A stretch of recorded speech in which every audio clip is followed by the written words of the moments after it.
नमस्कार। कैसे हैं आप लोग। मैं doctor Amita Yadav, assistant professor Hindi साहित्य की बातें में आप सभी का बहुत बहुत स्वागत करती हूँ। अब हम जो टॉपिक पढ़ने जा रहे हैं वो है हिंदी भाषा का उद्भव और विकास। हिंदी भाषा का उद्भव और विकास, इस टॉपिक में को पढ़ते हुए सबसे पहले हम ये जानेंगे कि भाषा क्या है। भाषा हम जो सोचते हैं और उसे अभिव्यक्त करते हैं, अपने सोचने की प्रक्रिया में हम जिन विचारों को, जिन भावनाओं को महसूस करते हैं, उससे अभिव्यक्त करने का माध्यम भाषा है। भाषा को लेकर के विभिन्न विद्वानों ने बहुत सारी परिभाषाएं दी हैं जिसे हमें याद भी करना पड़ता है। तो सरल भाषा में अगर हम जाने तो भाषा क्या है, हमारी भावनाओं को, हमारे विचारों को अभिव्यक्त करने का माध्यम है। अब अगर हम बात करें कि भाषा के बारे में विभिन्न विद्वानों ने क्या क्या परिभाषाएं दी हैं, तो अगर हम उस पर आएँ तो कुछ परिभाषाएं जो हैं, जो मैंने यहाँ पर नोट की हैं, मैं वो आप लोगों को बताना चाहती हूँ। और हम एक बात और आप के साथ शेयर करना चाहते हैं कि हम लोग, चूँकि अभी हम यहाँ पे क्वेश्चन आंसर सेशन नहीं कर पा रहे हैं, तो हम एक टेलीग्राम चैनल बनाएंगे जिस पे कि मैं आपको क्वेश्चंस दे सकती हूँ, आप उस पे आंसर्स दे सकते हैं। तो उस टेलीग्राम चैनल के माध्यम से आप सब मुझसे वहाँ जुड़ सकते हैं। और वो टेलीग्राम चैनल हिंदी साहित्य की बातें नाम से होगा। उसका डिस्क्रिप्शन मैं आपको कमेंट बॉक्स में शेयर कर दूंगी, उसका लिंक मैं आप लोगों को शेयर कर दूंगी। तो आप वहाँ पर मुझसे अगर जुड़ेंगे तो मैं वहाँ पर आप लोगों को कुछ क्वेश्चंस दूंगी, और उससे क्या होगा कि उन क्वेश्चंस की हम प्रैक्टिस भी करते चलेंगे। उससे हमारा जो है, हमारे लिए हम जो पढ़ रहे हैं उसको हमें मतलब याद कर पाना, और जब उस क्वेश्चंस के आप आंसर्स दे पाएंगे, हमने जो पढ़ा है उस क्वेश्चंस के आप आंसर दे पाएंगे, तो आपको अच्छा लगेगा और आप आगे और भी अच्छे से पढ़ने के लिए प्रेरित होंगे। और मुझे भी अच्छा लगेगा कि मैं जो पढ़ा रही हूँ उससे हमारे स्टूडेंट्स को, हमारे देखने वालों को फ़ायदा हो रहा है। तो मैं आज ही एक टेलीग्राम चैनल बना करके उसका लिंक किसी वीडियो के या इसी वीडियो के, अभी जो वीडियो हम लोग देख रहे हैं, इसके कमेंट बॉक्स में शेयर कर दूंगी और आप लोग वहाँ से जो है उससे जुड़ जाइएगा। तो हाँ, हम बात कर रहे थे कि कुछ विद्वानों ने जो भाषा की जो परिभाषाएं दी हैं उसके बारे में मैं बताना चाहूँगी। पाणिनि ने उसे भाष धातु से जोड़ा है कि मतलब उसकी उत्पत्ति जो है वो भाष धातु से हुई है, जिसका अर्थ है, वो कहते हैं भाष व्यक्तयाम वाची, अर्थात व्यक्त वाणी का नाम भाषा है। जिसके बारे में वो कहते हैं कि मतलब जो वाणी हम व्यक्त करते हैं उसी का नाम भाषा है।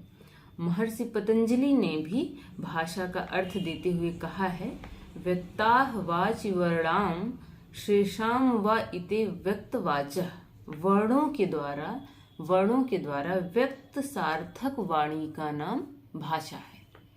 तो यहाँ एक चीज मैं और बताना चाहूंगी कि कुछ चीजें बहुत बेसिक होती हैं जिनको हमें जानना बहुत जरूरी होता है। जैसे वर्ण क्या है, शब्द क्या है, उसके बाद वाक्य क्या है, और फिर उसके बाद फिर हम आते हैं कि भाषा, इन सारी चीज़ें। लेकिन मैं ये इन जो बेसिक टर्म्स हैं कि हिंदी में कितने वर्ण हैं, वर्ण में भी फिर हम देखते हैं संयुक्त व्यंजन होते हैं, ह्रस्व व्यंजन होते हैं, संयुक्त व्यंजन होते हैं, दीर्घ, तो उस संयुक्त में भी फिर दीर्घ व्यंजन, तो इस तरह से कई सारे विभाजन हैं। तो हम इस पर भी एक क्लास लेंगे।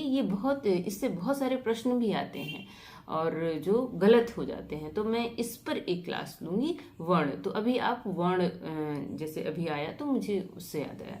तो क्या कह रहे हैं, वर्णों के द्वारा व्यक्त सार्थक वाणी का नाम भाषा है। ये कौन कह रहा है, ये पतंजलि कह रहे हैं, महर्षि पतंजलि भाषा की परिभाषा देते हुए कह रहे हैं। उसके अलावा उसके अलावा भर्तृहरि ने कहा है, उन्होंने शब्द की उत्पत्ति और ग्रहण के संबंध में भाषा को इस प्रकार परिभाषित किया है। उन्होंने कहा है, शब्द कारणमर्थस्य सहि तेनोपजायन्ते तथा च बुद्धि विषयाद अर्थात शब्दः प्रतीयते। तो क्या कर रहे हैं, उनका मतलब क्या है, शब्द व्यापार जो है और भाषा अर्थात शब्द व्यापार अर्थात भाषा जो है वो दो बुद्धियों के बीच विचार आदान प्रदान का एक माध्यम है। तो ये परिभाषा कौन कहते हैं, ये कह रहे हैं भर्तृहरि कह रहे हैं। अमरकोश जो है उसमें भाषा को वाणी का पर्यायवाची बताया गया है। तो अमरकोश की जो परिभाषा है वो कहती है, ब्राह्मी तु भारती भाषा गीर वाग्वाणी सरस्वती। तो इस तरह से उन्होंने भाषा को वाणी की पर्यायवाची के रूप में देखा है। तो हम लोगों ने ये कुछ परिभाषाएं जानी, जिसमें हमने सबसे पहली परिभाषा हमने किसकी देखी, हमने देखा पाणिनि। पाणिनि क्या कहते हैं, भाष व्यक्तयाम वाची, भाष व्यक्तयाम वाची अर्थात व्यक्त वाणी का नाम भाषा है। भाष व्यक्तयाम वाची, व्यक्त वाणी का नाम भाषा है। ये कौन कह रहा है, ये कह रहे हैं पाणिनि कह रहे हैं। पाणिनि जिन्होंने अष्टाध्यायी लिखा था, उनका एक ग्रंथ है जिसका नाम अष्टाध्यायी है। ये भी याद करने वाली बात है। उसके बाद फिर क्या कह रहे हैं, दूसरी परिभाषा हमने महर्षि पतंजलि की पढ़ी, जिसमें वो कह रहे हैं, व्यक्ता वाच वर्णाम एशाम त इमे व्यक्त वाचा, जो वाणी से व्यक्त हो उसे भाषा की संज्ञा दी जाती है। अर्थात उन्होंने कहा वर्णों के द्वारा जो व्यक्त सार्थक वाणी है उसे हम भाषा कहते हैं। ये कौन कह रहा है, महर्षि पतंजलि कह रहे हैं। उसके बाद हमने पढ़ा भर्तृहरि के बारे में। उन्होंने क्या कहा, शब्द कारणमर्थस्य स हि तेनोपजायन्ते तथा च बुद्धि विषयाद अर्थ शब्द प्रतीयते। अर्थात शब्द जो है वो व्यापार मतलब भाषा का जो व्यापार है, जो दो बुद्धियों के बीच विचार का आदान प्रदान है, उसे जो है उन्होंने भाषा कहा। तो इस तरह से कुल मिला जुला करके संस्कृत के जिन आचार्यों ने भी भाषा की परिभाषा दी, उसका तात्पर्य यही निकला जो हमने पहले जाना। अब इसके बाद आधुनिक जो भारतीय भाषा वैज्ञानिक हैं, उन्होंने भी भाषा के बारे में अपने कुछ विचार व्यक्त किए हैं। तो हिंदी के बहुत प्रसिद्ध व्याकरण हैं, मतलब पंडित कामता प्रसाद गुरु हैं, उन्होंने हिंदी व्याकरण उनकी पुस्तक है, उसकी प्रस्तावना में कहा है, भाषा वह साधन है जिसके द्वारा मनुष्य अपने विचार दूसरों पर भली भांति प्रकट कर सकता है और दूसरों के विचार स्पष्टतया समझ सकता है। कामता प्रसाद गुरु ये परिभाषाएं एक साथ इकट्ठे कभी कभी नहीं मिलती हैं कि संस्कृत के आचार्यों की भी सारी परिभाषाएं हों और आधुनिक जो हिंदी भाषा वैज्ञानिक हैं उनकी भी सारी परिभाषाएं एक साथ नहीं मिलती, कोई ना कोई छूट जाती है। यहाँ पर मैं आप लोगों को वो सारी परिभाषाएं एक साथ बता रही हूँ। तो क्या कह रहे हैं, और इससे क्वेश्चंस बहुत आते हैं इस सेक्शन से, इस परिभाषाओं से भाषा की विभिन्न विद्वानों ने क्या परिभाषा दी है, इससे नेट जेआरएफ में भी प्रश्न आते हैं। असिस्टेंट प्रोफेसर जब मैंने दिया था उस बार भी इससे प्रश्न आया था, तो इससे हर बार प्रश्न आता है। तो ये आप लोग एक जगह एक पेज पे सभी भाषा वैज्ञानिकों की जो संस्कृत आचार्यों की जो परिभाषाएं हैं, उसके अलावा विभिन्न जो आधुनिक भाषा वैज्ञानिकों की जो परिभाषाएं हैं, उसको एक जगह लिख दीजिएगा। और चाहे तो उसे कहीं जहाँ आप पढ़ते हैं, जहाँ आपकी स्टडी टेबल है, वहाँ कहीं पे आप उसको लगा लीजिएगा, ताकि आपकी नज़र से वो एक बार जब कई दिनों तक गुजरेगी तो वो आपको परिभाषाएं याद, थोड़े अंतर हैं सबकी परिभाषाओं में, तो इसलिए थोड़ा ध्यान से देखना पड़ेगा। तो कामता प्रसाद गुरु की परिभाषा, भाषा वह साधन है जिसके द्वारा मनुष्य अपने विचारों को दूसरों पर प्रकट करता है और दूसरे के विचारों को स्वयं समझता है, दूसरे के विचारों को स्पष्टतया समझ सकता है। उसके अलावा डॉक्टर श्याम सुंदर दास ने कहा है, मनुष्य और मनुष्य के बीच वस्तुओं के विषय में अपनी इच्छा और मति का आदान प्रदान करने के लिए मनुष्य और मनुष्य के बीच वस्तुओं के विषय में अपनी इच्छा और मति का आदान प्रदान करने के लिए व्यक्त ध्वनि संकेतों का जो व्यवहार होता है उसे भाषा कहते हैं। व्यक्त ध्वनि संकेतों का जो व्यवहार होता है उसे भाषा कहते हैं। ये किसकी परिभाषा है? ये डॉक्टर श्याम सुंदर दास की परिभाषा है। उदय नारायण तिवारी भाषा के बारे में अपना मंतव्य प्रकट करते हुए कहते हैं, भाषा मनुष्य के प्रतीकात्मक कार्यों का प्राथमिक एवं बहुविस्तृत रूप है। भाषा मनुष्य के प्रतीकात्मक कार्यों का प्राथमिक एवं बहुविस्तृत रूप है। ठीक है। इसके प्रतीक ध्वनि अवयवों से उत्पन्न ध्वनि अथवा ध्वनि समूहों से बने होते हैं एवं विभिन्न वर्गों तथा आकारों द्वारा इस प्रकार सजाए हुए रहते हैं कि उनका संयुक्त एवं आकार बन जाता है। तो ये थोड़ी बड़ी है डेफिनेशन, तो इसकी आप दो जो प्रारंभिक पंक्तियां हैं वो आप बस याद कर लीजिए। क्या? भाषा मनुष्य के प्रतीकात्मक कार्यों का प्रतीकात्मक एवं बहुविस्तृत रूप है। उदय नारायण तिवारी की परिभाषा है ये। डॉक्टर भोलानाथ तिवारी जो कि जाने माने भाषा वैज्ञानिक हैं हिंदी के, वो कहते हैं, भाषा उच्चारण अवयवों से उच्चरित मूलतः प्रायः दृच्छिक ध्वनि प्रतीकों की वह व्यवस्था है जिसके द्वारा किसी भाषा समाज के लोग आपस में विचारों का आदान प्रदान करते हैं। तो यहाँ हमें क्या करना होता है कि कुछ की वर्ड्स होते हैं, कुछ डेफिनेशंस में की वर्ड्स होते हैं जिन्हें हम याद कर लेते हैं।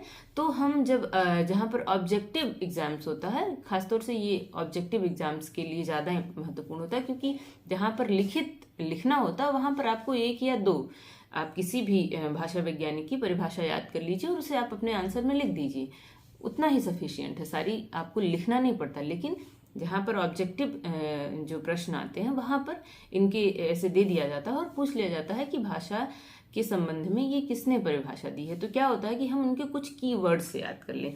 जैसे भोलानाथ तिवारी का क्या है कीवर्ड्स, अगर हम देखें तो क्या है, प्रायः दृच्छिक ध्वनि प्रतीकों की वह व्यवस्था है जिसके द्वारा किसी भाषा समाज के लोग आपस में विचारों का आदान प्रदान करते हैं।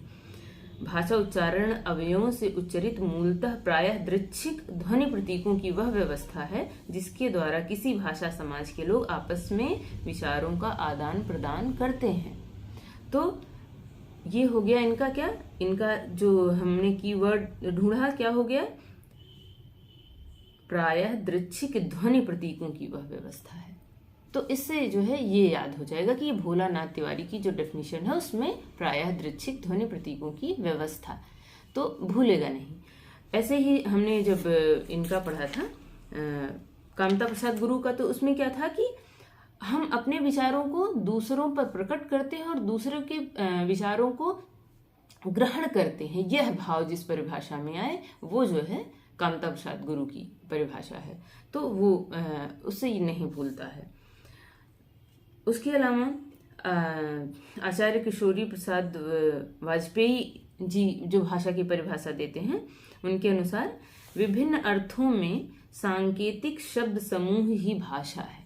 क्या कह रहे हैं? विभिन्न अर्थों में सांकेतिक शब्द समूह ही भाषा है जिसके द्वारा हम अपने विचार या मनोभाव दूसरों के प्रति बहुत सरलता से प्रकट करते हैं। क्या कह रहे हैं? सांकेतिक शब्द समूह ही भाषा है। इन्होंने क्या कहा? सांकेतिक शब्द समूह ही भाषा है। तो इनकी डेफिनेशन अलग हो गई। और फिर डॉक्टर बाबूराम सक्सेना हैं, ये कहते हैं उनके मतानुसार जिन ध्वनि चिन्हों द्वारा मनुष्य परस्पर विचार विनिमय करता है उसे भाषा कहते हैं। सबसे सरल परिभाषा भाषा की अगर कोई है तो जिन ध्वनि चिन्हों द्वारा मनुष्य परस्पर विचार विनिमय करता है उसे भाषा कहते हैं। परस्पर विचार विनिमय करता है, इनमें क्या आ रहा है? परस्पर विचार विनिमय करता है। ये बाबूराम सक्सेना की परिभाषा हो गई जो उन्होंने भाषा के विषय में दी है। तो इस तरह से जो है ये कुछ महत्वपूर्ण जो भाषा वैज्ञानिक हैं उनकी डेफिनेशंस है, उन्होंने जो भाषा की डेफिनेशंस दी हैं वो हैं। तो अगर इसे आप एक जगह लिख करके और कहीं लगा देंगे, कहीं चिपका देंगे, तो ये आपको आसानी से याद हो जाएंगी। और ये आपको हर एग्जाम में एक आध क्वेश्चन इससे मिल ही जाता है। एक और डेफिनेशन है आचार्य देवेंद्र नाथ शर्मा के अनुसार। वो क्या कहते हैं? उच्चरित ध्वनि संकेतों की सहायता से भाव या विचार की पूर्ण अभिव्यक्ति भाषा है। उच्चरित ध्वनि संकेतों की सहायता से भाव या विचार की पूर्ण अभिव्यक्ति जो है वो भाषा है। तो इनकी डेफिनेशन अलग हो गई। तो क्या इनके में क्या है? उच्चरित ध्वनि संकेतों के माध्यम से जो भाव है या विचार है उसकी जो पूर्ण अभिव्यक्ति है वो भाषा है।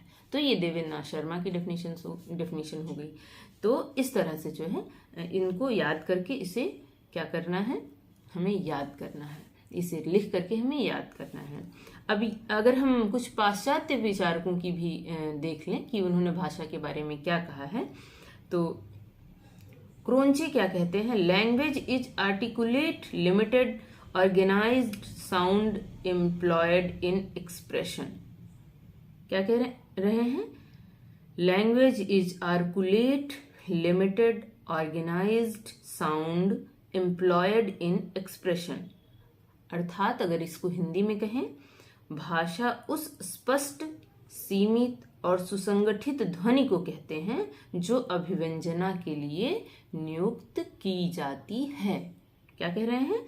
भाषा उस स्पष्ट, सीमित और सुसंगठित ध्वनि को कहते हैं जो अभिव्यंजना के लिए नियुक्त की जाती है। ये किसकी है? क्रोंचे की। ठीक है, क्रोंचे का अभिव्यंजनावाद आप लोगों ने पढ़ा होगा, नहीं तो हम लोग आगे पढ़ेंगे पाश्चात्य काव्य शास्त्र के अंतर्गत। उसके अलावा प्लेटो क्या कहते हैं? प्लेटो ने जो भाषा पर अपने भाव दिए हैं वो कहते हैं, वो हिंदी में है, यहाँ पे दिया हुआ है। विचार आत्मा की मूक बातचीत है, पर वही जब ध्वन्यात्मक होकर होठों पर प्रकट होती है तो उसे भाषा की संज्ञा देते हैं। क्या कह रहे हैं? विचार क्या है? आत्मा की मूक बातचीत है, पर वही जब ध्वन्यात्मक होकर होठों पर प्रकट होती है तो उसे भाषा की संज्ञा देते हैं। ये कौन कह रहा है? प्लेटो कह रहे हैं। तो और उसके बाद यहाँ पर कुछ और दी हैं पर वो इतनी महत्वपूर्ण नहीं है। एक इंग्लिश में और है, A.H. गार्डिनर ने भाषा के विषय में जो विचार दिए हैं वो है, the common definition of speech is the use of articulate sound symbols for the expression of thought. अर्थात विचारों की अभिव्यक्ति के लिए जिन व्यक्त एवं स्पष्ट ध्वनि संकेतों का व्यवहार किया जाता है उन्हें भाषा कहते हैं। तो इस तरह से इतने सारे विद्वानों का हमने जो देखा, डेफिनेशंस हमने जो देखी, उससे यही समझ में आता है कि भाषा क्या है? हमारे विचार विनिमय का क्या है? माध्यम है। हमारे भावों का, हमारे विचारों के विनिमय का माध्यम है, जिसे हम दूसरे की तरफ प्रकट करते हैं और जहां दूसरों के भाव और विचारों को हम क्या करते हैं? ग्रहण करते हैं और समझते हैं। तो भाषा क्या है? वही माध्यम है। तो अब हम जब हिंदी भाषा पे आते हैं, तो हिंदी भाषा की जब हम बात करते हैं तो हिंदी भाषा क्या है? हिंदी भाषा, पहले तो हम हिंदी शब्द की अगर बात करें तो हिंदी शब्द जो है ये फारसी से निकला हुआ है। जैसे अगर हम कहें कि जो फारस के लोग थे, जब वो उन्होंने सिंधु का जो सिंधु प्रदेश जो था, जो सिंधु नदी के आसपास का प्रदेश, जो अर्थात उन्होंने इसे हिंदुस्तान के अर्थ में कहा कि जो उन्होंने जब सिंधु शब्द कहा तो वहां पर फारसी में उसका उच्चारण हा की तरह हुआ, सिंधु को हिंदू की तरह हुआ। तो उन्होंने जो हिंद प्रदेश अर्थात उसे उन्होंने सिंध प्रदेश को क्या? हिंद प्रदेश कहा। और जब उस हिंद प्रदेश की जो भाषा हुई उसे हिंदी के नाम से जाना गया। तो एक तरीके से अगर हम देखें तो ये फारसी से निसृत एक शब्द है जिसे हिंदुस्तान के लोगों से जोड़ करके जाना जाता है। व्यापक अर्थ में अगर हम हिंदी की बात करें तो वो हिंदुस्तान की कोई भी भाषा, हिंदुस्तान में बोली जाने वाली, चाहे वो पूरे हिंदुस्तान की भाषा को द्योतित करता है, क्योंकि उस समय जो हिंदुस्तान, जो सिंध शब्द था वो पूरे हिंदुस्तान को द्योतित करता था, तो वो पूरे हिंदुस्तान। लेकिन आज हम हिंदी को किस रूप में पढ़ते हैं, किस रूप में हम हिंदी को प्रयोग करते हैं, उस प्रचलित अर्थ में अगर हम हिंदी की बात करें तो वो कौन सी भाषा है?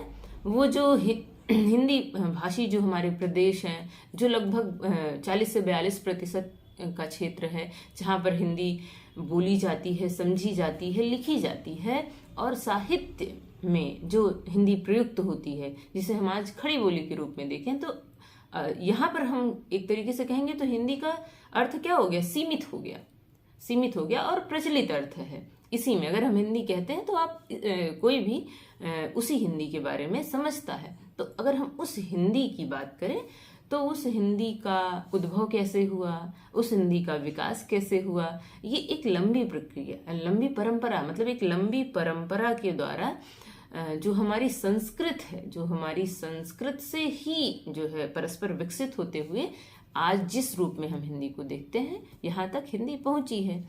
तो जब हम पूरी आर्य भाषाओं की पूरी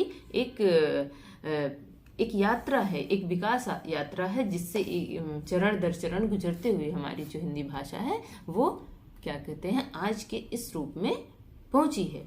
तो जब हम हिंदी भाषा की बात करते हैं तो हम इसे प्राचीन आर्य भाषा, मध्यकालीन आर्य भाषा और आधुनिक आर्य भाषा के 3 चरणों से होते हुए फिर हम आधुनिक आर्य भाषा के विभिन्न उपभाषा और बोलियों के माध्यम से पढ़ते हैं।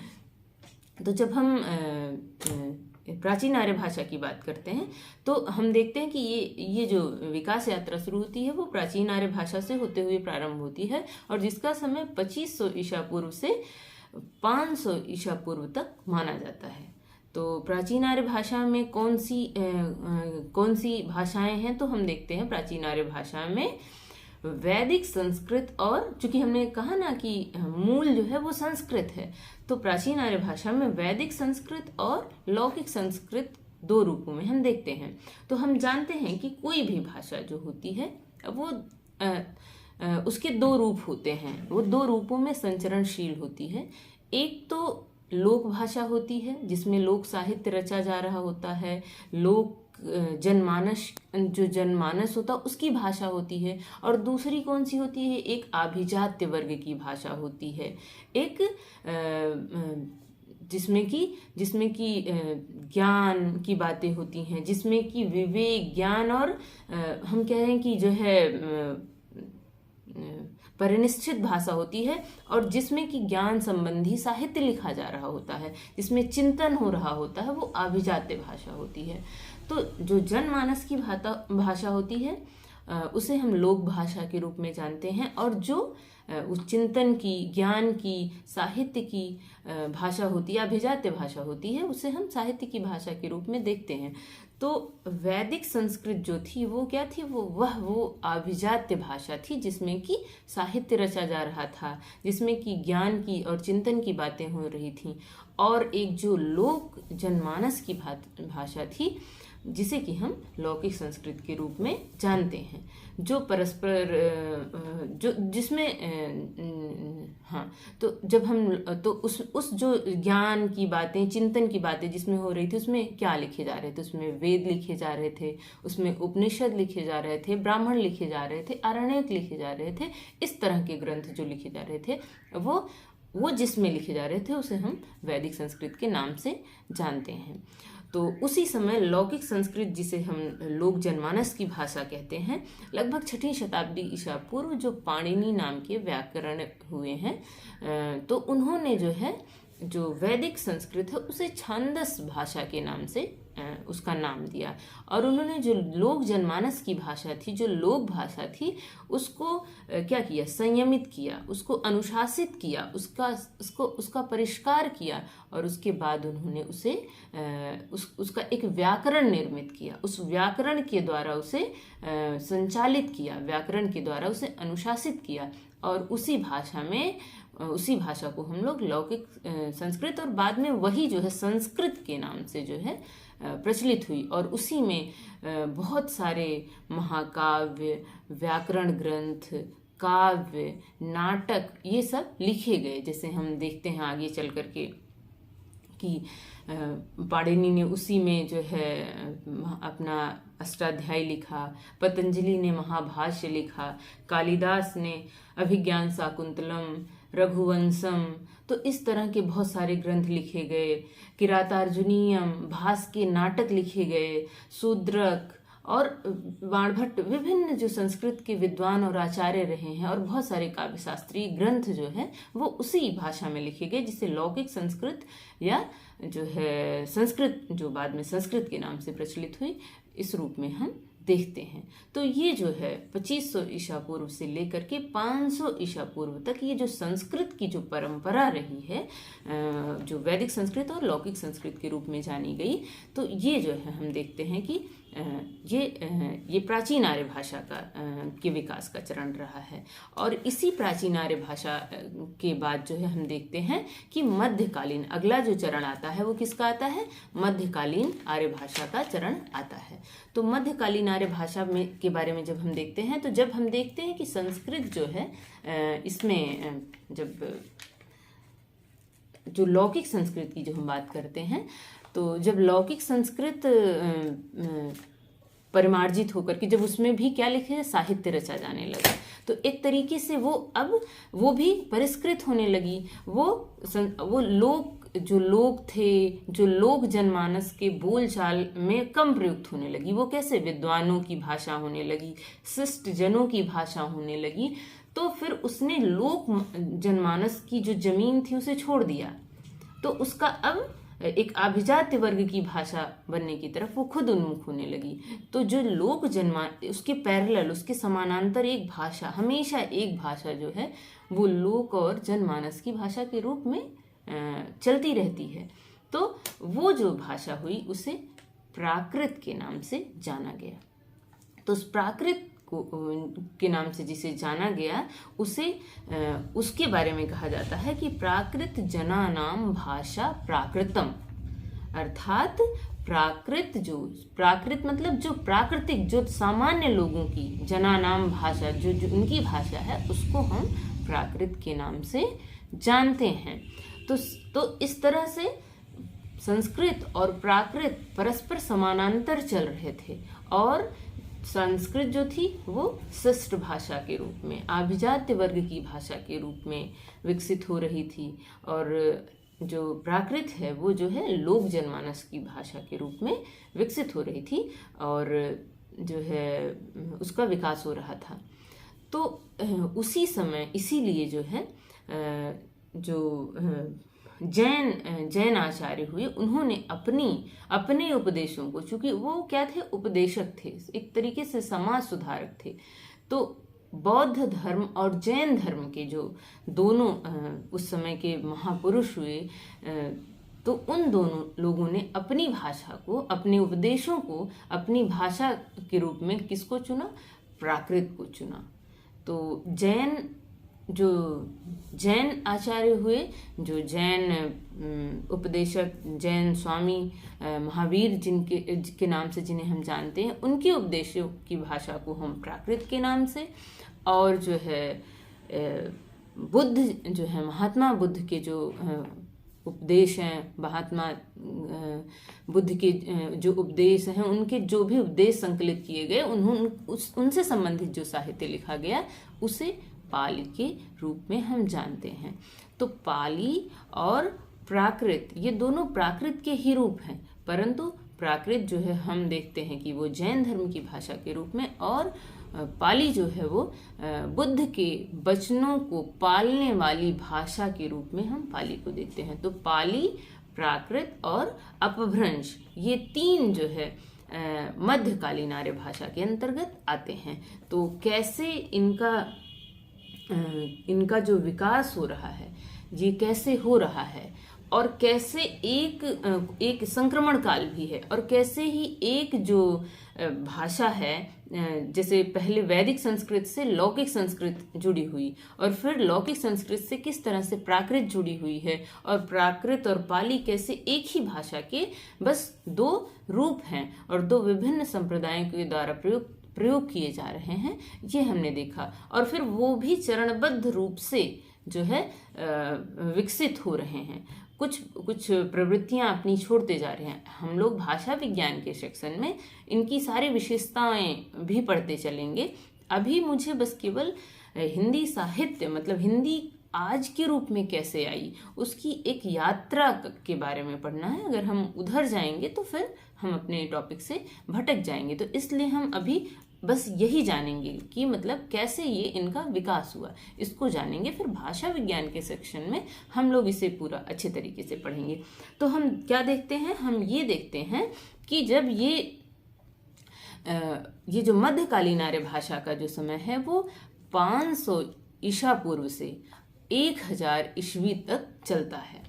500 ईसा पूर्व से 1000 ईस्वी तक जो है ये मध्यकालीन आर्य भाषा का समय चलता है, जिसमें पाली, प्राकृत और अपभ्रंश तीनों का जो है समय चलता है। और तीनों परस्पर उत्तरोत्तर अपनी संस्कृत की प्रवृत्तियों को छोड़ते हुए और परस्पर संयोगात्मक भाषा से वियोगात्मक भाषा की तरफ उन्मुख होती हैं।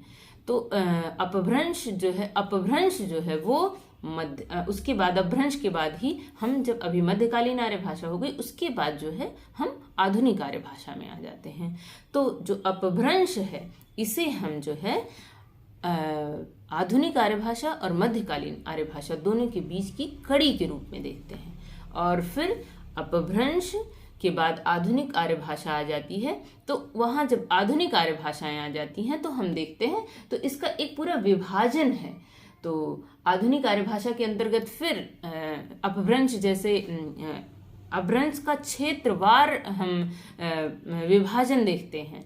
तो जब अपभ्रंश का क्षेत्रवार विभाजन हम देखते हैं तो उसमें भारत के विभिन्न जो विभिन्न प्रदेश हैं उनके आधार पर हम उनको कई अपभ्रंशों में बांट देते हैं, और फिर उन्हीं अपभ्रंशों से हमारे जो हिंदी की उपभाषाएं निकलती हैं, और उन्हीं उपभाषाओं से बोलियां निकल करके आती हैं। और उन्हीं बोलियों को हम, वही बोलियां समय समय पर अपने महत्व के आधार पर, अपने प्रचलन के आधार पर, और अपने भाषा के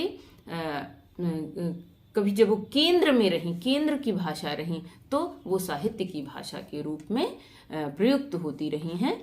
तो अगर हम आधुनिक आर्य भाषा में जब हम आ जाते हैं तो हम देखते हैं कि हम इस अपभ्रंश को हम 5 प्रकार के अपभ्रंशों में बांट करके देखते हैं। तो अब हम ये अपभ्रंश, आधुनिक जो आर्य भाषा का जो सेक्शन है, इसको हम अपभ्रंश, और उसे जब हम 5 भागों में विभाजित करके पढ़ते हैं, और उसके बाद जो 5 अपभ्रंशों से जो हमारी उपभाषाएं निकलती हैं उसके बारे में ये क्लास अब हमारी थोड़ी बड़ी हो जाएगी, तो इसके बारे में हम अगली कक्षा में पढ़ेंगे। तो इस तरह से हम लोग जो हमारी जो ये क्लास है, इससे संबंधित कुछ प्रश्नों का प्रैक्टिस हम लोग करेंगे, कुछ प्रश्नों की प्रैक्टिस हम करेंगे, और उसके लिए मैं एक टेलीग्राम चैनल बना लूँगी, जिससे ये होगा कि आप लोग मैं वहाँ पर क्वेश्चंस डाल सकती हूँ और आप वहाँ पे अपने आंसर्स दे सकते हैं। हम लोग जब अभी आगे चल करके कुछ लिखने वाले क्वेश्चंस की भी प्रैक्टिस करेंगे, और उससे वो वहाँ पर भी आप लोग अपने क्वेश्चंस वगैरह लिख करके भेज सकते हैं, और ऑब्जेक्टिव क्वेश्चंस भी कर सकते हैं। तो अभी के लिए ये इतना ही। आज के लिए एक जो है प्रश्न है आप लोगों के लिए, जो हम लोगों ने साहित्य की क्लास ली है, ऐसे ही एक हिंदी साहित्य के इतिहास से ही ये प्रश्न है। आप लोग मैंने बताया था कि स्टेटमेंट्स आते हैं। तो एक प्रश्न मैं आप लोगों को दे रही हूँ, जो लोग भी यहाँ इसको देखेंगे वो उस प्रश्न का आंसर या तो कमेंट बॉक्स में दे सकते हैं, या अगर हमारा टेलीग्राम चैनल है तो उस पर भी आप वहाँ पे इस प्रश्न का आंसर दे सकते हैं। तो प्रश्न क्या है? संसार को समझना दर्शन का काम है, उसे बदलना राजनीति का और उसकी पुनर्रचना साहित्य का दायित्व है। ये हिंदी साहित्य के किस इतिहासकार ने इस स्टेटमेंट को दिया है? महत्वपूर्ण स्टेटमेंट है, कभी भी पूछा जा सकता है। तो आप इसका आंसर मुझे चाहे कमेंट बॉक्स में चाहे हमारे टेलीग्राम चैनल पर जरूर बताइएगा। एक बार फिर से पढ़ देती हूँ। संसार को समझना दर्शन का काम है, उसे बदलना राजनीति का और उसकी पुनर्रचना साहित्य का दायित्व है। तो आप लोग बताइएगा, और इसी के साथ हम आज की कक्षा समाप्त करते हैं। नमस्कार।